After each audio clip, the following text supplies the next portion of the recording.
Bonjour frères et sœurs, que la grâce et la paix du Seigneur reposent sur chacun. Dans le livre de Psaume chapitre 25, le verset 8 et le verset 9, Dieu nous dit ceci par la bouche de David. L'Éternel est bon et droit, c'est pourquoi il montre aux pécheurs la voie. Il conduit les humbles dans la justice. Il enseigne aux humbles sa voie. Seigneur, ce matin, nous venons à toi comme des humbles et des pécheurs qui ont besoin de connaître ta voix. Et c'est pour cela nous sommes là pour que tu puisses nous enseigner ce matin. Qu'il te plaise, notre Dieu, de nous montrer ta voix, de nous enseigner par ta parole dans le nom puissant de Jésus-Christ. Merci parce que nous savons que tu es là et que tu le fais à cause de ton Saint-Nom. Mes frères bien-aimés et sœurs, voici que nous sommes encore sur la plateforme Pain de vie pour écouter la parole de Dieu. Et avant que nous n'écoutions cette parole, nous allons souffler un peu dans la louange pour apprêter notre cœur et notre entendement. Soyez bénis au nom de Jésus et c'est parti.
Jésus est merveilleux, merveilleux, merveilleux. Jésus mon Seigneur est merveilleux, merveilleux.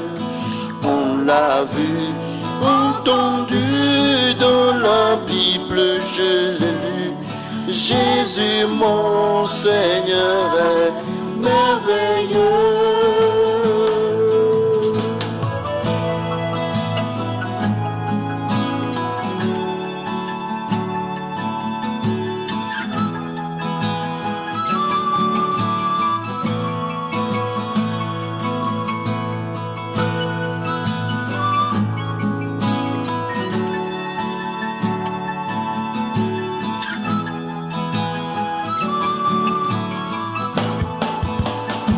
Je bénis le Seigneur qui nous accorde la vie en ce matin. La preuve est que chacun d'entre nous est devant lui ce matin sur cette plateforme en pleine et bonne santé. Et pour ceux qui en réalité ne sont pas en bonne santé, ma prière pour eux ce matin, c'est que le Seigneur étende sa main sur eux et apporte la guérison dans leur vie au nom puissant de Jésus-Christ. Parce que comme la Bible le dit, que Jésus a apporté nos maladies, nos difficultés, nos malédictions à la croix. Et que sa parole nous dit que tout est accompli. Et au nom de Jésus, je prie à ce que la guérison soit le partage de tous ceux qui sont malades ce matin et qu'ils recouvrent la bonne santé au nom puissant de Jésus. Soyez tous bénis au nom de Jésus. Après que nous ayons écouté cette louange de ce matin, nous allons sans trop tarder prendre la Bible dans le livre de Ecclésiaste chapitre 11 à partir du verset 7 au verset 8. Nous avons ce matin 2 versets à lire. Ces 2 versets qui terminent le chapitre de Ecclésiaste. chapitre 11. Alléluia. Nous allons passer rapidement à la lecture. Il est écrit, la lumière est douce et il est agréable aux yeux de voir le soleil. Si donc un homme vit beaucoup d'années, qu'il se réjouisse pendant toutes ces années et qu'il pense aux jours de ténèbres qui seront nombreux. Tout ce qui arrive est vanité. Voici ce que Louis II nous dit. Nous allons passer rapidement à la version français courant. La lumière du jour est douce à voir et il est agréable d'être vivant. L'être humain doit se réjouir de chaque année qui lui est donnée, même s'il vit longtemps. Rappelons-nous qu'il y aura toujours assez de jours sombres, car l'avenir est incertain comme la fumée. Voici ce que le français courant nous dit. Je voudrais rapidement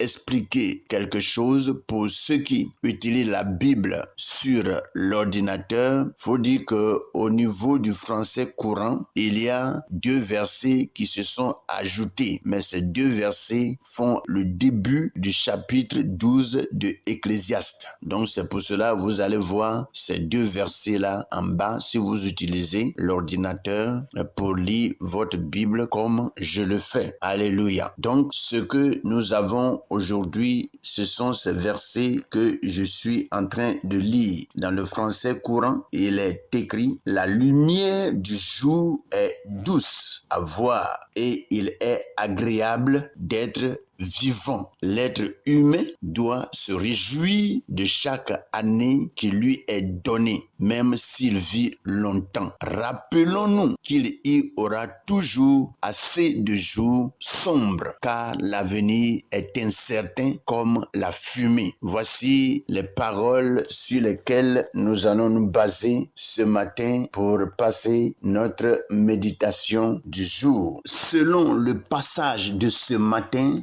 Salomon, l'auteur de l'Ecclésiaste, nous invite ici à apprécier la beauté de la vie et à vivre chaque jour avec reconnaissance. Il commence par une image poétique. La lumière est douce. Cette lumière représente la vie elle-même, le souffle qui nous est accordé par Dieu. Voir le soleil, c'est goûter à la grâce quotidienne de Dieu. Chaque jour est un cadeau et il est bon de l'accueillir avec joie. Cependant, ce texte ne s'arrête pas à un simple appel à la joie. Il nous rappelle une vérité profonde. Les jours de ténèbres viendront. Il s'agit des temps difficiles, des épreuves ou encore de la vieillesse et de la mort. Salomon souligne ici que la vie est courte et fragile et qu'elle passe comme une vapeur. Tout ce qui est terrestre n'a pas de permanence. Tout ce qui arrive est vanité. Ce message nous pousse à 2 attitudes. Et la première attitude est celle-ci, la reconnaissance. Profiter de chaque instant comme un don de Dieu. Ne pas attendre que la vie soit parfaite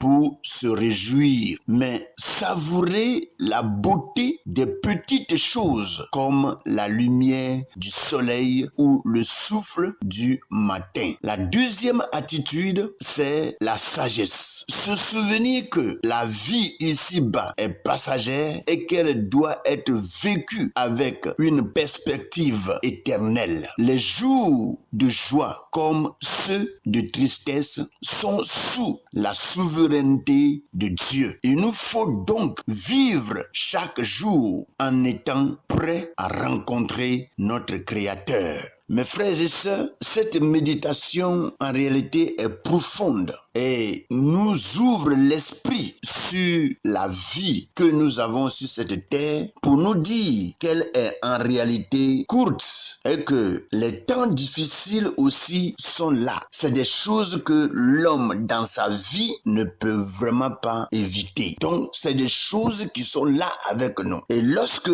ces choses viennent, je crois que la meilleure chose que nous devons faire ici-bas, c'est de faire recours à notre Créateur qui est capable d'intervenir et de nous aider dans tous les cas qui se présenteront devant nous. Alléluia. Nous devons en réalité le savoir que le temps qu'on va passer dans l'éternité est plus long que le temps que nous passons ici-bas. Et s'il y a quelque chose que nous devons faire ici-bas, faisons-le le plus tôt possible. C'est pour cela, très souvent, reporter certaines choses, certaines activités sur demain n'est pas en réalité bon. Tant que Dieu te donne la force, l'énergie, la vigueur d'agir pendant que tu as quelque chose à faire de bien et qui peut honorer ton Dieu, fais-le. Et là, le Seigneur te récompensera. Alléluia. Si nous avons une application à faire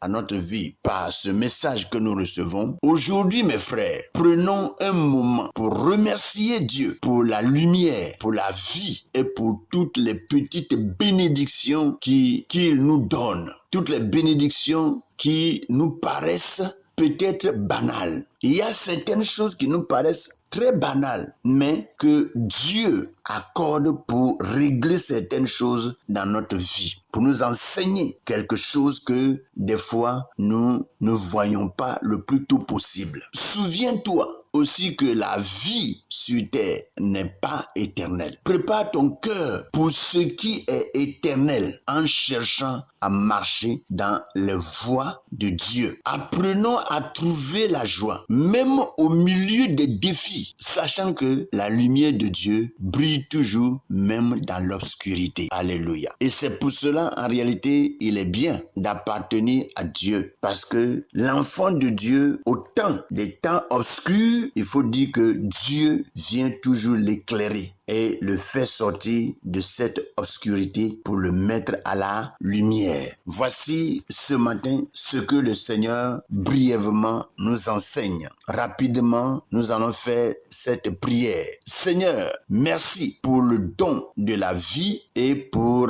la lumière de chaque jour. Aide-nous à vivre dans la reconnaissance, à savourer les bénédictions que tu nous donnes et à garder les yeux fixés sur l'éternité. Apprends-nous à vivre avec sagesse et à te glorifier dans tout ce que nous faisons. Au nom puissant de Jésus. Amen.